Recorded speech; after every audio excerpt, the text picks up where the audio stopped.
Assalamualaikum warahmatullahi wabarakatuh. Baiklah, hari ini Ibu akan menjelaskan tentang konsep-konsep sejarah sesuai dengan janji Ibu yang kemarin, karena Ibu sudah memberikan materi dalam bentuk PDF. Semoga bisa dibaca dan sudah dibaca. Nah, konsep-konsep sejarah ini ada beberapa, ada kronologis, diakronik, sinkronik, perubahan, keberlanjutan, dan periodisasi.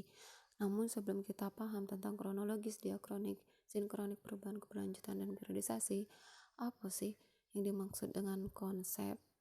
Ya, mungkin ada yang masih bingung, apa sih konsep itu?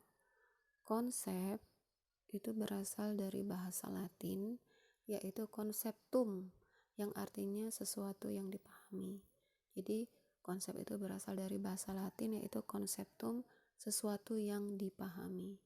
Jadi kalau konsep sejarah, kronologis, diakronik, sinkronik, perubahan, keberlanjutan, dan periodisasi adalah suatu kata yang diucapkan orang paham dengan kata tersebut.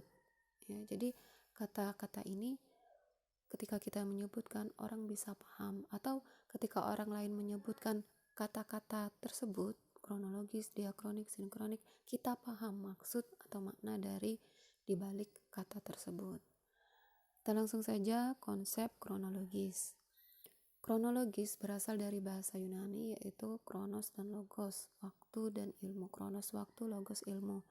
Kronologis adalah ilmu yang mempelajari peristiwa-peristiwa sejarah sesuai dengan urutan waktu terjadinya dari awal hingga akhir. Jadi kronologis itu berhubungan dengan waktu, peristiwa-peristiwanya disusun secara berurutan sesuai dengan tanggal. Jadi berhubungan dengan tanggal tapi diurutkan dari awal sampai akhir, dari yang paling lama sampai yang terbaru. Jadi diurut-urutkan, berhubungan dengan tanggal, masih berhubungan dengan dicantumkannya tanggal. Jadi berhubungan dengan tanggal. Nah, contohnya peristiwa proklamasi kemerdekaan Indonesia pada tanggal 6 Agustus 1945, kota Hiroshima dibom atom oleh Amerika Serikat. Kemudian 15 Agustus 1945 Jepang menyerah kalah terhadap pihak sekutu. 16 Agustus 1945 terjadi peristiwa Rengas Dengklok dan perumusan teks proklamasi. 17 Agustus 1945 baru terlaksananya proklamasi kemerdekaan Indonesia. Nah, seperti itu bentuk kronologis. Jadi berhubungan dengan tanggal, diurutkan dari yang lama sampai yang terbaru. Kemudian kita masuk ke diakronik. Diakronik itu berasal dari bahasa Yunani, diakronik, dia melampaui atau melewati, dan kronos waktu. Diakronik adalah berpikir mengenai peristiwa sejarah secara menyeluruh dalam runtutan waktu yang panjang tetapi terbatas pada ruang. Jadi diakronik itu masih berhubungan dengan waktu, ya. Untuk memahami diakronik dibutuhkan konsep kronologi dan periodisasi. Jadi masih berhubungan dengan waktu ke waktu. Jadi melihat peristiwa itu dari waktu ke waktu, ya, memanjang sampai dari dulu sampai sekarang. Nah, yang dibahas tentang satu tema. Jadi temanya itu ruangnya sempit, ya, tetapi waktunya memanjang, dibahasnya secara memanjang. Contohnya pemilu di Indonesia, ya. Jadi materi temanya tentang pemilu, tetapi dibahas atau melihat kondisi pemilu yang dari pertama sampai yang sekarang. Nah, kita ketahui pemilu di Indonesia itu pertama tahun 1955, ya, pelaksanaan demokrasi, ya. Kemudian 1971 terus masa Orde Lama masuk, kemudian masuk tahun 1999 masuk reformasi, ya. Kemudian sampai terakhir itu tahun 2019. Jadi pelaksanaan pemilu itu berhubungan dengan waktu juga, ya. Ini suatu peristiwa, tidak dibahas tentang kejadian-kejadian lain, khusus tentang pemilu. Nah, ini yang disebut diakronik. Jadi suatu peristiwa itu dilihat dari kurun waktu ke waktu, ya. Jadi berurutan memanjang, sehingga membutuhkan konsep kronologi dan periodisasi. Itu diakronik.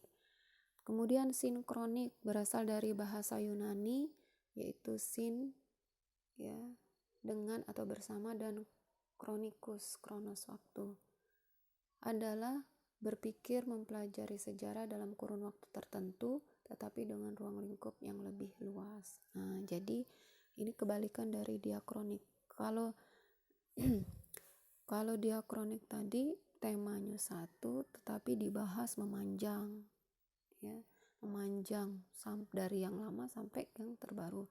Kalau sinkronik itu waktunya sempit di tahun itulah, ya, tetapi materi yang dibahas, apa yang terjadi di tahun itu digali lebih dalam. Jadi sinkronik ini suatu peristiwa yang dihubungkan atau dikaitkan dengan berbagai bidang ilmu sosial. Jadi suatu peristiwa itu dikaitkan dengan ilmu sosial, ilmu politik, ekonomi, ya. Contohnya peristiwa proklamasi kemerdekaan Indonesia, dibahas bagaimana kondisi politik setelah proklamasi, bagaimana kondisi ekonomi setelah proklamasi, bagaimana kondisi keamanan setelah proklamasi. Jadi dilihat dari berbagai segi, tetapi di waktu itulah. Nah, itu yang disebut sinkronik. Jadi suatu peristiwa dalam ruang waktu yang sempit, tetapi ruang lingkupnya lebih luas, ya. Kemudian yang ketiga, yang keempat, yaitu perubahan. Nah, perubahan ini ya sama berubah. Adanya perubahan itu, syarat terjadinya perubahan ada yang membedakan, ya. Jadi perubahan itu adalah peristiwa atau kejadian yang membuat perbedaan. Jadi yang dulu yang tadinya kita udah mengenal tulisan, sekarang mengenal tulisan. Dulu udah ada pesawat, sekarang ada pesawat. Dulu udah ada HP, sekarang ada HP. Dulu belajar di sekolah, sekarang belajar di rumah daring, ya, homeschooling, ya. Nah, itu yang namanya perubahan, terjadi perbedaan dari dulu sampai sekarang. Kemudian jadi perubahan, terjadi perbedaan. Terus ke konsep keberlanjutan itu adalah terjadi karena adanya hubungan antar peristiwa yang terjadi pada masa kini tidak bisa lepas dari adanya peristiwa masa lalu. Jadi keberlanjutan itu, peristiwa sekarang itu masih ada hubungannya dengan peristiwa yang terjadi pada masa lalu, ya. Jadi peristiwa sekarang yang terjadi sekarang itu masih ada hubungannya dengan peristiwa yang lalu. Contohnya, ya, peristiwa adanya, ya, struktur pemerintahan, ya, seperti bupati, camat, lurah, itu sebenarnya mengadopsi kebijakan yang dikeluarkan oleh pemerintah kolonial, ya, pemerintah Belanda, pemerintah Jepang. Itu mereka inilah yang membentuk pertama kali struktur pemerintahan terhadap sebuah wilayah. Nah, ini diadopsi sampai sekarang kita pakai, ya. Nah, seperti itu contohnya. Dilanjutkan, ya, suatu peristiwa, suatu kebijakan dilanjutkan jika itu bagus, ya, dipakai untuk seterusnya. Terus terakhir adalah periodisasi. Periodisasi berasal dari bahasa Yunani periode, yang artinya babak, masa, atau zaman. Jadi periodisasi adalah pengelompokan peristiwa sejarah ke dalam suatu babak tertentu berdasarkan ciri-ciri yang sama. Jadi kalau kita ngeliat babak tinju itu, ya, periodisasi itu misalnya pertandingan tinju itu kan ada babak 1, babak 2, babak 3. Nah, seperti itulah periodisasi. Ya, jadi peristiwa sejarah itu dibabak-babakan dalam kurun waktu tertentu, ya, jadi pakai waktu. Ngapa dikelompokkan dalam kurun waktu tertentu dengan dikelompokkan dengan melihat ciri-ciri yang sama, ya. Jadi ada peristiwa-peristiwa yang sama, dari peristiwa itu dikelompokkan dalam satu babak, ya. Contohnya masa praaksara. Pada masa ini manusia belum mengenal tulisan. Itu lama, masa prasejarah itu sampai ditemukannya tulisan. Di Indonesia itu masuknya tulisan ketika pengaruh Hindu-Buddha masuk ke Indonesia sekitar abad ke-5 Masehi. Nah, kemudian masa aksara ini adalah masa ketika manusia sudah mengenal tulisan, dimulai dari masuknya Hindu sampai sekarang ya.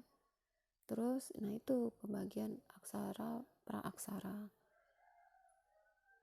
Nah misalnya dibagi lagi pengelompokan kerajaan-kerajaan, ada kerajaan Hindu Buddha, ada kerajaan Islam ya. Jadi kerajaan Hindu Buddha pada masa itu hidup berkembang kerajaan-kerajaan Hindu Buddha. Kemudian dikelompokkan kerajaan Islam, pada masa itu berkembang kerajaan-kerajaan Islam. Jadi dikelompokkan ya menjadi satu kelompok ya, yang dimana mereka itu memiliki ciri-ciri yang sama. Nah itu saja ya penjelasan dari Ibu tentang konsep-konsep sejarah ini, dari kronologis, diakronik, sinkronik, perubahan dan keberlanjutan dan periodisasi. Semoga bisa dipahami dan dimengerti ya, dan untuk kedepannya Ibu harapkan ketika kata tersebut diucapkan kalian paham dan kalian juga bisa mengucapkan kata tersebut sehingga membuat orang lain paham ya. Ibu akhiri, wassalamualaikum warahmatullahi wabarakatuh.